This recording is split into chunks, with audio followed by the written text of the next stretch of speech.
मैं संजय कुमार त्रिपाठी आज महत्वपूर्ण परीक्षाओं में पंचायती राज पर आधारित मुख्य नोट्स एवं बहुविकल्पीय समस्या का हल इस टॉपिक पर हम कुछ चीज़ों पर आपसे बातचीत करना चाहेंगे। जैसा कि आपको पता होना चाहिए कि पंचायती राज व्यवस्था नीति निर्देशक तत्व पर आधारित है।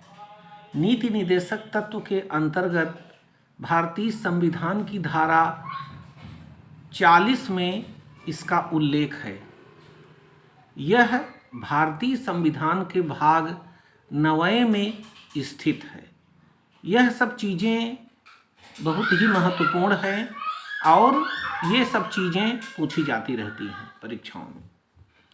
अब हम देखते हैं कि पंचायती राज व्यवस्था का उद्गम कहाँ से होता है। यह व्यवस्था किस प्रकार से हमारे संविधान का हिस्सा बनती है।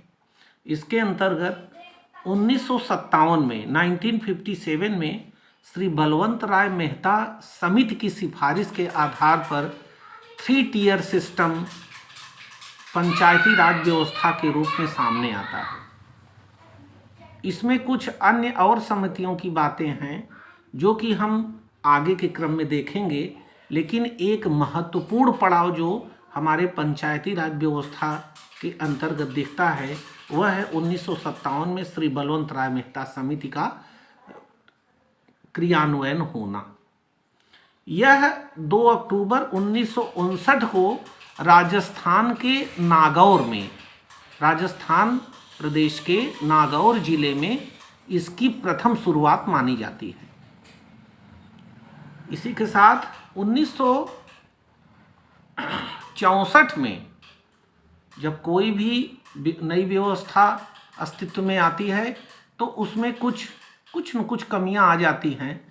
उसको सुधारने के लिए विभिन्न समितियों की स्थापना की जाती है, जिसके अंतर्गत 1964 यानी 1964 में सादिक अली समिति ने, श्री सादिक अली समिति है, इसकी स्थापना की गई। इसने मुख्य रूप से प्रधान, जो गांव के प्रधान होते हैं, सम्मानित प्रधानजन, तथा जिला परिषद, इन 2 इकाइयों के ऊपर ज़्यादा ध्यान देने की सिफारिश की कि इन 2 संरचनाओं के ऊपर ज़्यादा ध्यान दिया जाना चाहिए, जिससे यह व्यवस्था ठीक प्रकार से संचालित हो सके। इसी के क्रम में 1977-78 यानी 1977-78 में अशोक मेहता समिति, ये बहुत ही महत्वपूर्ण समिति है। इस पर आधारित हमेशा सवाल आता रहता है एग्जाम में कि जो अशोक मेहता समिति है इसने सर्वप्रथम 2 स्तरीय पंचायती राज व्यवस्था का मॉडल प्रस्तुत किया था कि यह त्रिस्तरीय न होकर के केवल 2 स्तरीय व्यवस्था होनी चाहिए, और इन्होंने मंडल पंचायत की भी बात की थी। तो ये 2 चीज़ें बहुत ही महत्वपूर्ण है। एक तरफ आप मंडल पंचायत के बारे में जानें कि मंडल पंचायत की सिफारिश अशोक मेहता समिति ने किया था, और 2 स्तरीय पंचायती राज का भी सिफारिश जो किया था वो अशोक मेहता समिति ने किया था। उसके बाद LM सिंघवी समिति आती है। यह आती है 1986 में। इसमें ग्राम सभा को विशेष महत्व दिया गया था। सभी समितियों की अपनी एक खासियत थी कि उन्होंने अपने अप्रोचेस के हिसाब से उन्होंने इस पंचायती राज व्यवस्था को और मजबूत और प्रभावशाली बनाने के लिए इस तरह की सिफारिशें किया। अब हम यह देखते हैं कि यह एक महत्वपूर्ण बातें जो निकल कर के आती हैं विभिन्न परीक्षाओं में, इन पर आधारित इस तरह सवाल पूछे जाते हैं, और कई बार कुछ ऐसी तकनीकी सवाल भी बन जाते हैं जिसको हल करने में आप जो प्रतियोगी छात्र हैं तो उनको दिक्कतें आती हैं, जिसको जो है आप उसको ध्यान से देखेंगे। जैसे कि 24 अप्रैल 1993 को 73वां संविधान संशोधन लागू हुआ, यानी 24 अप्रैल 1993 को 73rd संविधान संशोधन लागू हुआ। इसीलिए 24 24 अप्रैल को पंचायती राज दिवस भी मनाया जाता है। इस डेट को कई बार एग्जाम्स में पूछा गया है। अब हम आते हैं कि पंचायती राज पर आधारित जो महत्वपूर्ण सवाल हैं, विभिन्न तत्व क्या क्या हैं जो कि अक्सर परीक्षाओं में पूछे जाते रहते हैं। जैसे पहली महत्वपूर्ण चीज ये है कि पंचायती राज के कुल 29 कार्य 29 कार्य आवंटित किए गए हैं कि ग्राम सभा और क्षेत्र और जिला परिषद के स्तर से 29 प्रकार की 29 प्रकार के कार्य वह करने के लिए उसको स्थापित किया गया है। जो उस इस तरह की कार्य होंगे उनको वह करने के लिए स्वतंत्र होगी। इसमें एक और महत्वपूर्ण चीज है कि इसमें 1/3 पद यानी 1/3 पद महिलाओं हेतु आवंटित हैं।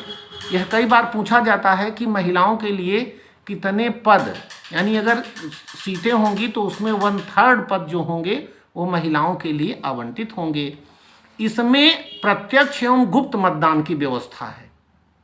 इसका जो चयन का तरीका है, निर्वाचन का तरीका है, वह प्रत्यक्ष एवं गुप्त मतदान पर आधारित है।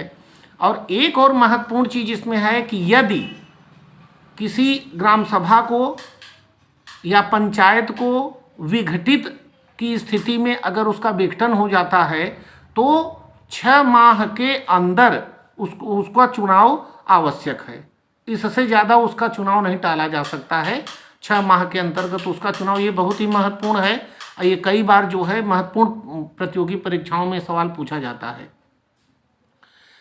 और इसी के साथ एक महत्वपूर्ण पहलू यह है कि चुनाव कराए जाने का निर्णय राज्य सरकारों के द्वारा ही लिया जाता है कि चुनाव 5 वर्ष के उपरांत कराए जाते हैं विशेष स्थितियों को छोड़ करके, लेकिन वह जो चुनाव कराए जाने का निर्णय लेना होगा वह राज्य सरकार के द्वारा ही लिया जाता है।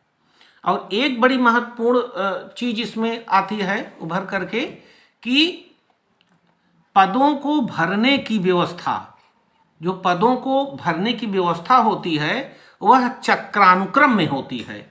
इसका आशय यह है कि इसमें जो आरक्षण का तरीका है सीटों को, कि किस प्रकार से किन किन वर्गों के लिए हम उसको भरते हैं या उसके लिए उनको मौके मिलते हैं, वह व्यवस्था चक्रानुक्रम के हिसाब में निर्धारित की जाती है। इसी के साथ अन्य जो सवालों के साथ हम फिर भविष्य में हाजिर होंगे। इसी के साथ धन्यवाद और नमस्कार।